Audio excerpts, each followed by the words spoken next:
এখানে চ্যাপ্টার 13 আছে class 7 exercise 13.1 two আমরা আগে করেছি। এখন আমাদের কোয়েশ্চন নাম্বার 3 দিয়ে আছে ফাইন্ড দ্য ভ্যালু, যেটা বাংলা হলো মান নির্ণয় করো। তাহলে এটার মান নির্ণয় করার নিয়ম আছে। এখানে মান নির্ণয় করতে হলে 2 টু দি পাওয়ার 7 মানে 2 আমরা 7 বার লিখতে লাগবে। 2 টু দি পাওয়ার 7 2 আমরা 7 বার হবে। 1 2 3 4 5 6 আর একবার হলো। যদি আমরা 7 বার হয় তাহলে ফাইন্ড দ্য ভ্যালু মান নির্ণয় করতে 7 বার যখন তাকে বসানো হবে, বসানোর পর এটা ইন্টু করতে হবে। 2 2 2 যা 4 4 2 যা 8 8 2 যা 16 16 2 যা 32 32 2 যা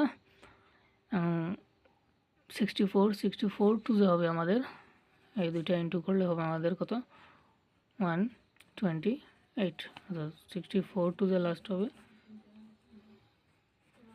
128 आंसर। क्वेश्चन नम्बर 2 তে আছে -2 টু দি পাওয়ার 7 অর্থাৎ -2 কে আমাদের বসাতে হবে 7 বার। -2 -2 -2 -2 1 2 3 4 5 5টা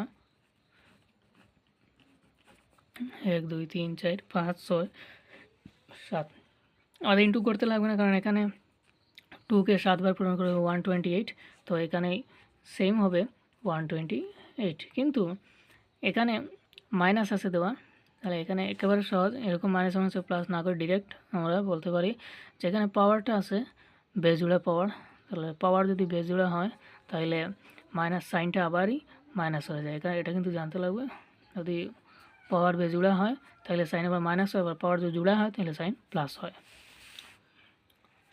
এখানে আছে কোয়েশ্চন নম্বর 3 তে আছে 3 টু দি পাওয়ার 6 অর্থাৎ 3 টু দি পাওয়ার 6 আছে। আর নেক্সট ভিডিওতে 3 নম্বর থেকে করতে পারবো।